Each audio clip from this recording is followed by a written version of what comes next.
Bersama-sama keduanya datang. Dan bila yang satu sendirian bertamu di meja makanmu, ingatlah selalu bahwa yang lain sedang ternyenyak di pembaringanmu. Jadi suka dan duka itu silih berganti dan dua sisi dari mata uang yang sama. Kedua-duanya tidak terpisahkan. Maka jangan galau, jangan berlebihan, jangan mudah terpengaruh oleh rasa suka dan rasa duka. Biasa saja. Kalau sedang seneng nggak usah terlalu wow. Kalau sedang sedih juga nggak usah terlalu galau. Ingat-ingatlah kalau kamu sedang seneng, ada sedih juga. Ingat-ingatlah kalau kamu sedang sedih, ada seneng juga. Itu sudah rumusnya hidup. Kalau yang satu sedang bertamu di meja makanmu, yang lain sedang tertidur. Pada saatnya dia akan bangun dan datang. Oke. Kadang-kadang yang semula sumber kesenangan pada akhirnya jadi sumber masalah. Sumber kesedihan. Contohnya banyak. Terus waktunya masih panjang. Ya, slide-nya. Kejahatan dan hukuman. Seringkali ku dengar engkau bicara tentang orang yang bersalah. Seolah-olah dia bukan seorang kerabat, tapi asing bagimu. Seorang yang hadir di duniamu bagai duri pengganggu. Ini katanya Gibran, orang yang kita anggap jahat, orang yang kita anggap musuh, itu kan sering kita anggap seolah-olah mereka itu bukan manusia kayak kita. Seolah-olah mereka itu bukan orang yang bisa keliru, bisa salah. Kita anggap mereka sudah setan. Kita anggap mereka sudah bukan manusia. Contohnya oke. Minta maaf aja nggak diterima. Kudu salah. Nah, ada kan yang kayak gitu? Jadi katanya Gibran, sering loh saya dengar kayak gitu. Lah terus gimana? Katanya Gibran, sehelai daun pun tak dapat menguning tanpa sepengetahuan seluruh pohon, walau diam-diam.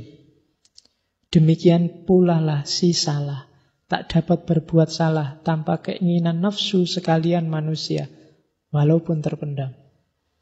Kalau ada orang jahat, kalau ada orang salah, jangan dianggap itu andilnya dia sendiri. Lingkungannya, orang lain, masyarakatnya, cara berpikir hari ini, semuanya turut berpengaruh. Kenapa ada begal, kenapa ada maling, kenapa ada korupsi. Itu tidak cuma andilnya si korupsi, si begal.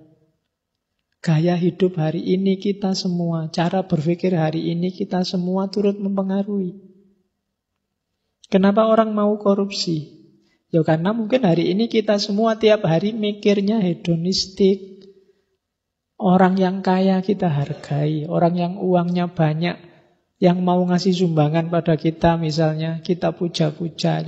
Itu sama dengan logik semacam ini memungkinkan mereka untuk kalau gitu segala cara biar aku jadi kaya dan dipuji orang lain. Kita ikut andil. Kita mendewakan kekayaan, maka banyak orang nyari jalan gimana caranya dia cepat kaya. Ya, kita jadikan harta itu penting, di mana-mana dianggap itu penting. Ini yang bikin cara berpikir semua orang itu terpengaruh. Jadi jangan dikira kejahatan itu andilnya dia saja. Loh, itu kan kamu ikut andil sedikit atau banyak. Kalau menurut Hegel ada namanya akal dunia. Akal dunia ini ya modus berpikir orang seluruh dunia yang selalu bergerak sesuai zamannya. Akal dunia hari ini mungkin hedonistik, materialistik, sehingga kejahatan-kejahatannya semacam itu. Itu yang disindir oleh Gibran. Jangan dikira kalau ada orang salah, dia sendirian yang salah, bukan kita.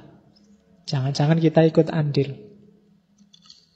Terus perhatikan, kita ini hidup bareng-bareng loh, laksana iringan-iringan. Kalian berjalan bersama menuju roh suci. Kita itu kan innalillahi wa inna ilaihi raji'un kalau di Islam. Kalian sebagai pejalan sekaligus merintis jalan itu sendiri. Dan apabila seseorang di antaramu sampai jatuh tersandung, kejatuhan itu demi kebaikan mereka yang di belakang. Apa kebaikannya bagi orang yang di belakang? Sebuah peringatan bahwa ada batu yang menghalangi. Jadi kalau ada orang salah, jangan dibenci sampai segitunya. Alhamdulillah, kamu ada di belakang dia sehingga hati-hati, aku jangan gitulah. Ada pelajaran luar biasa dari orang yang salah. Bagi yang di belakang, ya, bahkan dia pun telah tersungkur demi kebaikan yang berjalan di depan. Apa pelajaran bagi yang di depan? Karena meskipun mereka lebih tegak dan lebih mantap, namun telah alpa menyingkirkan batu perintang jalan. Orang yang di depan juga harus introspeksi. Harusnya dia di depan kan bisa menyingkirkan yang bisa nyandung-nyandung itu. Kok sampai ada orang kesandung, dia juga harus introspeksi, jangan kesusu nyalahkan. Harusnya ya ngasih tahu dulu rambu-rambunya. Hati-hati ya, jangan ngomong yang kayak gini-gini, karena ini sensitif bagi umat Islam. Ini urusannya kan gitu. Yang di depan gak ngomong-ngomong duluan. Itu kayak polisi ndelek nunggu kamu salah. Begitu kamu salah, prit lumayan. Nah, kita yang di depan itu berarti apa? Yang lebih ngerti, yang lebih paham, yang posisinya diikuti orang. Kalau ada orang salah, ya harus mau introspeksi. Jangan-jangan dia juga salah, kok nggak ngasih petunjuk sejak awal sampai ada orang keliru. Jangan kesusu ngasih hukuman. Itu maunya Gibran. Coba deh semuanya introspeksi. Bagi yang di belakang, perhatikan, jadikan itu pelajaran. Jangan ngambil kesalahan yang sama. Bagi yang di depan, introspeksilah. Selama ini sudah melakukan apa kok sampai ada orang salah dan dia tidak sadar kalau dia salah. Terus, undang-undang. Sekarang, kita hidup ini kan penuh dengan undang-undang. Undang-undang maksudnya aturan ya, bukan undang-undang mau manten. Sekarang kan banyak undangan itu. Manten kok tidak undang-undang loh. Yang punya undang-undang lah negara. Terus, kalian, ini ada yang tak, biasanya kalimat awalnya itu ada orang datang, dia hakim, terus tanya, wahai Al-Mustafa, gimana menurutmu undang-undang, aturan-aturan yang dibuat manusia? Kalian senang meletakkan perundang-undangan, namun lebih senang lagi melakukan pelanggaran. Bagaikan kanak-kanak yang asyik bermain di tepi pantai, yang penuh kesungguhan, menyusun pasir menjadi menara, kemudian menghancurkannya sendiri sambil gelak tertawa ria. Jadi ini sindirannya Al-Mustafa. Kita itu senang sekali bikin undang-undang dalam rangka apa? Untuk dilanggar. Kalau ada yang melanggar terus kita senang. Wah, lumayan ada yang melanggar ini. Hakimnya dapat job, pengacaranya dapat job, TV-nya dapat job. Akhirnya kita 4 bulan lebih nonton sidang. Ya kan? Kita kayak anak kecil. Undang-undang diproduksi terus. Tapi tidak meningkatkan harkat martabat hidup kita. Kita kayak anak kecil yang bikin pasir di tepi pantai. Kalau pasirnya runtuh kita seneng, melanggar. Kita bikin perda-perda. Tujuannya apa? Untuk nyari orang yang melanggar. Kan itu. Aturan itu kan dibikin, kalau sudah ada, dibikin aparatnya. Setelah itu apa? Kita cari yang melanggar. Kan begitu. Masa ada kita cari yang tidak melanggar? Kan enggak. Yang dicari yang melanggar. Jadi kayak orang main-main tadi. Begitu ada yang melanggar, semua, ini dia malingnya. Kan mesti begitu. Terus, ada yang lebih serem lagi. Ada lagi dia yang paling pagi mendatangi pesta. Suatu peralatan perkawinan. Kemudian setelah terlalu kenyang perutnya, dengan badan letih, kecapean, meninggalkan keramaian dengan umpatan, menyatakan segala pesta sebagai pelanggaran, dan semua peserta melanggar hukum belaka. Ini kayak orang sudah seneng-seneng, dia sudah puas, terus bikin aturan nggak boleh seneng-seneng lagi. Itu banyak yang kayak gitu. Karena dia sudah pol, korupsinya wis entuk oke, bikin aturan anti korupsi. Ada yang kayak gitu. Karena dia sudah puas dengan sesuatu, karena puas terus dia bikin aturan biar orang tidak merasakan puas yang sama seperti dirinya.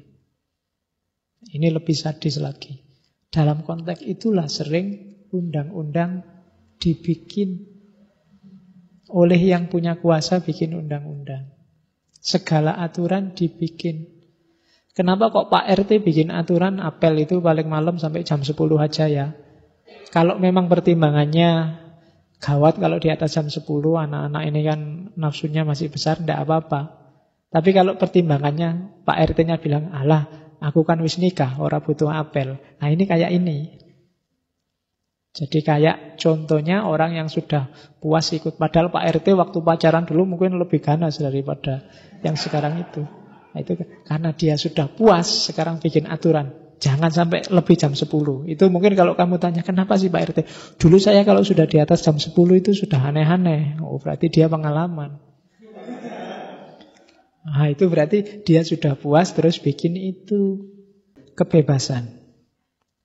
Telah kusaksikan di gerbang kota maupun di dekat tungku perapian.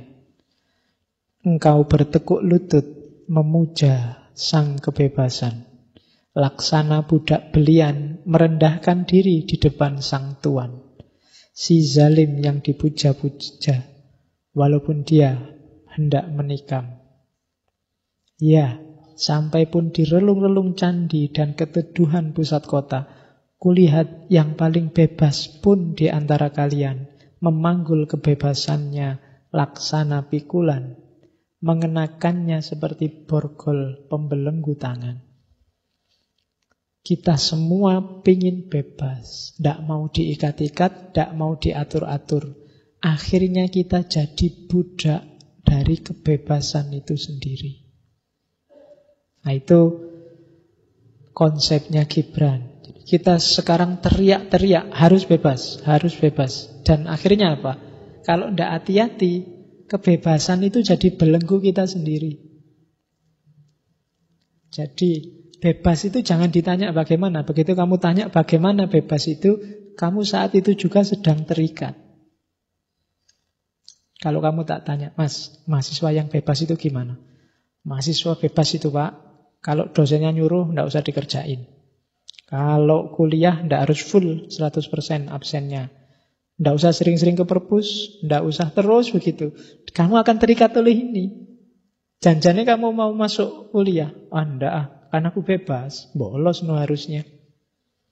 Akhirnya apa? Konsep kebebasanmu ini mengikatmu sendiri. Jadi kebalikannya malahan. Jadi hati-hati.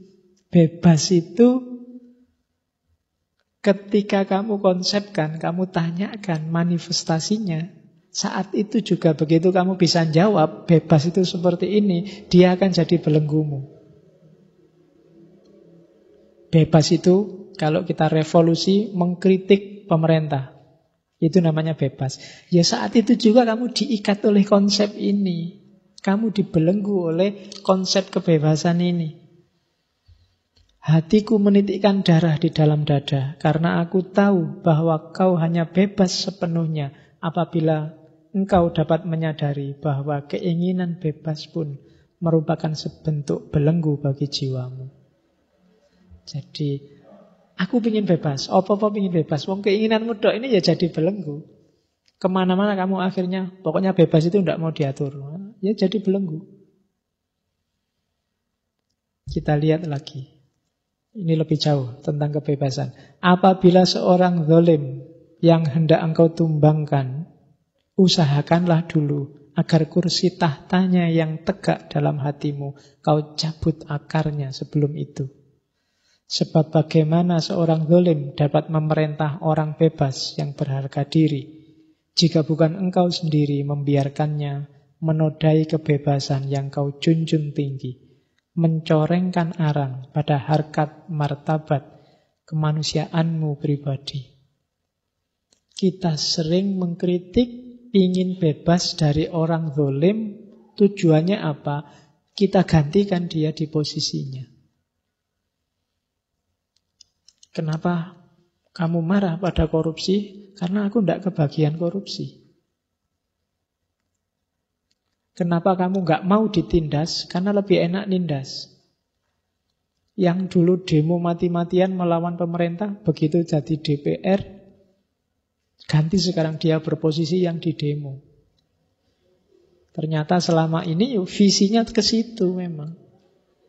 Jadi kalau akar kezaliman ini sebenarnya ada juga di batinmu, percuma kamu mengkritik orang yang zalim. Karena batinmu sendiri belum bebas. Sebenarnya kamu kayak yang kamu kritik cuma belum dapat kesempatan saja. Jadi ini kamu harus cek sendiri dirimu. Kalau mau mengkritik sesuatu, jangan-jangan kamu juga seperti itu. Terus ingat-ingat lagi bahwa kalau ada beban kesusahan yang hendak engkau tinggalkan, maka ingatlah bahwa beban itu telah pernah menjadi pilihanmu, bukannya telah dipaksakan di atas pundakmu. Kalau istri kamu anggap beban bagimu, dulu kamu sendiri yang milih istri. Kalau kuliah sekarang jadi bebanmu, wong kamu sendiri yang daftar kuliah. Jadi jangan-jangan keliru. Kamu ingin membebaskan diri dari sesuatu padahal wong kamu sendiri yang milih. Tidak ada yang maksa satupun kamu milih itu. Jadi perhatikan, kalau kamu ingin bebas dari sesuatu, merasa terbebani oleh sesuatu, jangan-jangan itu kamu sendiri yang menempelkan beban itu dalam hidupmu. Atau bila mana ketakutan yang ingin kau hilangkan, maka ingatlah perasaan takut, perasaan ngeri yang ada di hatimu itu tidak berada pada dia yang kau takuti, tapi pada dirimu. Jadi kamu takut apa? Takut ditindas, itu kan yang takut dirimu. Ada di batinmu. Membebaskannya gampang, ya jangan takut.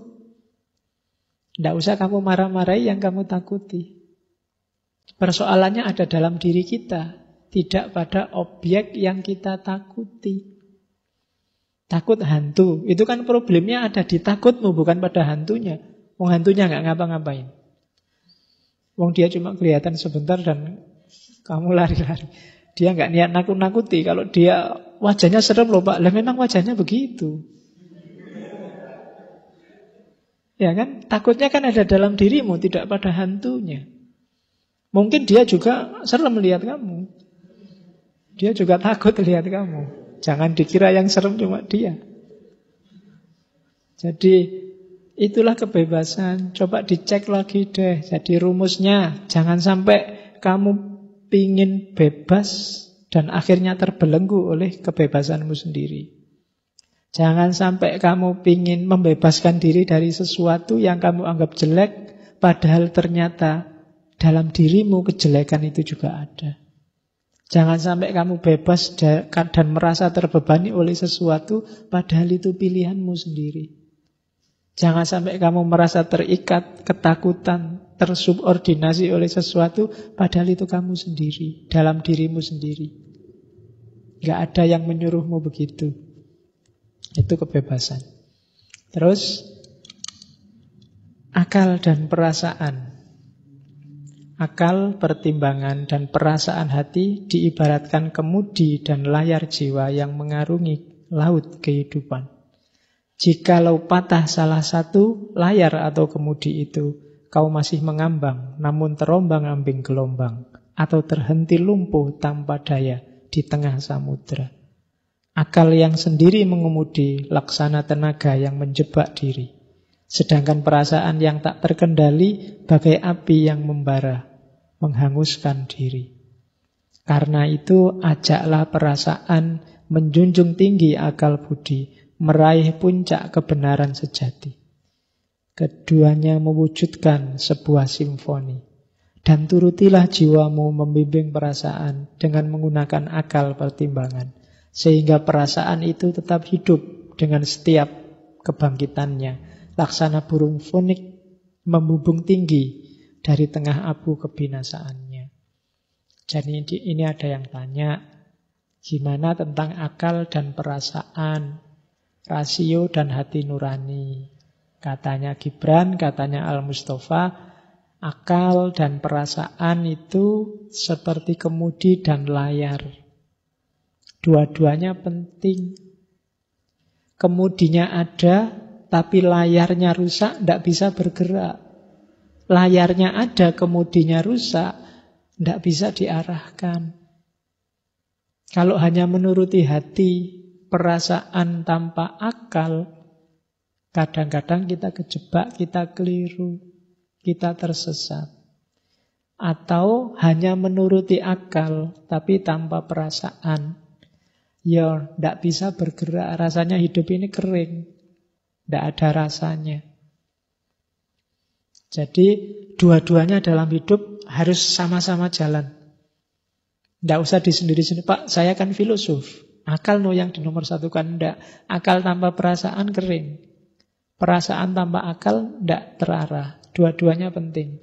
Akal kita harus hidup, perasaan juga harus hidup. Seperti layar dan kemudi dari sebuah kapal. Oke, terus penderitaan. Oke, sebagaimana biji buah mesti pecah agar intinya terbuka merekah bagi curahan cahaya, demikian bagimu kemestian niscaya mengenal derita serta merasakan kepedihannya. Ini bagi yang galau, yang sedang sumpek, diingat-ingat nasihatnya Al-Mustafa ya. Kalau saja hatimu masih peka digetari ketakjuban, menyaksikan kegaiban yang terjadi sehari-hari dalam kehidupan, maka derita pedih itu tidak kurang menakjubkan dari kegirangan. Dan engkau pun akan rela menerima pergantian musim di hatimu, sebagaimana engkau senantiasa rela menerima pergeseran musim yang silih berganti merayapi ladangmu. Semusim datang dan semusim pergi. Galau itu nikmat kalau mau disadari. Penderitaan itu menakjubkan, sebagaimana menakjubkannya kesenangan. Kegagalan itu menakjubkan, sebagaimana menakjubkannya kesuksesan. Makanya Islam itu kan waktu kita sholat disuruh memperbanyak Allahu Akbar. Allahu Akbar itu kan ungkapan ketakjuban. Kamu sedang senang atau sedang susah, Allahu Akbar. Jadi takjub dan biasa saja. Dalam arti apa? Ada ketakjuban, ada kesenangan kita takjub, ada kesedihan kita takjub, dan itulah hidup. Seperti musim. Ada musim hujan, ada musim kemarau. Kadang senang, kadang susah. Seperti suka dan duka tadi. Banyak di antara yang kau derita adalah pilihanmu sendiri. Dialah ramuan pahit pemberian hidup pada pribadi demi penyembuhan bagian yang parah di dalam hati. Maka percayailah tabib itu dan reguk habis ramuan pahit kehidupan dengan cekatan, tanpa bicara. Maksudnya tanpa bicara, tanpa mengeluh. Penderitaan itu obat. Yang bikin kita semakin matang dalam kehidupan itu penderitaan. Kalau kamu senang terus, kamu tidak akan dewasa. Anak kecil yang dimanja terus oleh ibunya, oleh orang tuanya, dia tidak akan dewasa, tidak akan matang. Kadang-kadang harus dibikin susah. Kadang-kadang minta apa tidak harus dikasih. Kadang-kadang ingin melakukan apa harus dilarang. Dia nangis, dia menderita, tapi dia akan semakin matang cara berpikirnya. Tapi kalau dimanja terus, mentalnya tidak akan matang. Jadi penderitaan itulah yang bikin kita semakin, kalau di agama semakin naik kelas, ujian itu semakin bikin kita tangguh secara mental. Kalau kita tidak terlatih dengan ujian, agak susah menghadapi kehidupan. Mahasiswa yang sejak semester 1 IP-nya 3,9 cum laude terus, dapat E itu bencana, dia tidak akan siap. Tapi mahasiswa yang sejak awal E-nya oke, itu biasa dia. Dia lebih tangguh menghadapi penderitaan nilai E. Oh ya kan? Loh, dari sisi kedewasaan itu harus diakui lebih tangguh yang sering dapat nilai E. Sing tiap hari A itu kan ya. Kan itu ceritanya Daniel Goleman melahirkan emotional quotient itu kan. Ada mahasiswa nilainya A terus. Satu ketika dia dapat nilai A-. Tidak terima dia. Harusnya dia A semua, orang merasa pinter. Akhirnya pulang ke rumah, ngambil senjata, balik ke kampusnya, dosennya ditembak. Loh kan, tidak mateng secara mental. Dari situ nanti Daniel Goleman merumuskan emotional quotient-nya. Jadi jangan salah, penderitaan itu bikin kamu tangguh. Sekali dapat nilai E mungkin kamu sumpek, tapi 2 kali sumpeknya tinggal setengah. 3 kali tidak terlalu sumpek lagi. 4 kali biasa. Loh kan ngono. 5 kali mungkin kamu heran. Loh kok nggak dapat E sekarang ya? Jadi itulah manusia. Jadi jangan khawatir. Penderitaan bikin kamu tangguh. Kesusahan bikin kamu tangguh. Yang tiap hari duitnya cukup, tidak pernah kurang duit. Begitu kurang duit, dia akan pontang-panting kesulitan kayak kiamat mau datang. Tapi yang tiap hari krisis, tidak pernah punya duit, itu tidak masalah, tidak ada duit. Selalu punya jalan untuk mengatasi. Paling tidak kan pindah-pindah kos-kosan teman-temannya. Nanti kan ada jalannya ke sana. Oke, terus pengajaran. Tak seorang pun dapat menanamkan pelajaran kecuali yang mulai terjaga di fajar subuh pengetahuan.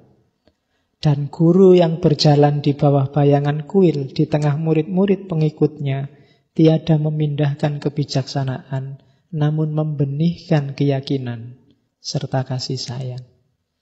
Bila ia bijaksana, sesungguhnya tiadalah ia memintamu memasuki gudang perbendaharaan kebijaksanaan itu, tapi akan menuntunmu ke depan pintu gerbang penalaran. Sebab wawasan hidup seseorang tiada meminjamkan sayapnya pada gagasan orang lain.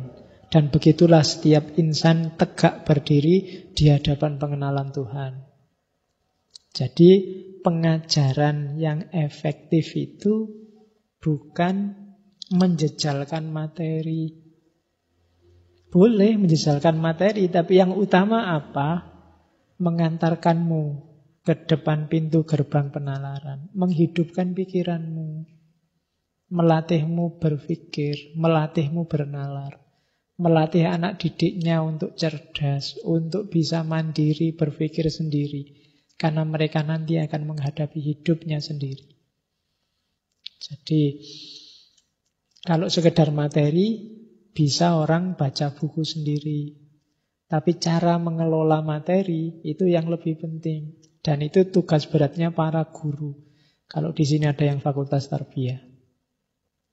Jadi tidak dijejalkan materinya, tapi diajarkan cara mengelola materi. Ajarkan cara dia memahami pengetahuan. Ajarkan cara dia menginterpretasi, menganalisis pengetahuan. Itu lebih penting. Ajari logika, ajari bahasa, ajari cara bernalar, cara berpikir, menanggapi persoalan, menghadapi perbedaan, menghadapi teori pemikiran yang berbeda. Itu lebih penting. Itu pengajaran. Persahabatan. Di saat berpisah dengan teman, kau tiadakan berduka cita. Sebab apa yang paling kau kasihi darinya amatlah mungkin lebih cemerlang dari kejauhan. Sebagaimana sebuah gunung nampak lebih agung dari tanah ngarai daratan. Jadi tidak usah galau kalau kita bersahabat dan kemudian terpisah. Apalagi sudah saling jatuh cinta, kemudian LDR.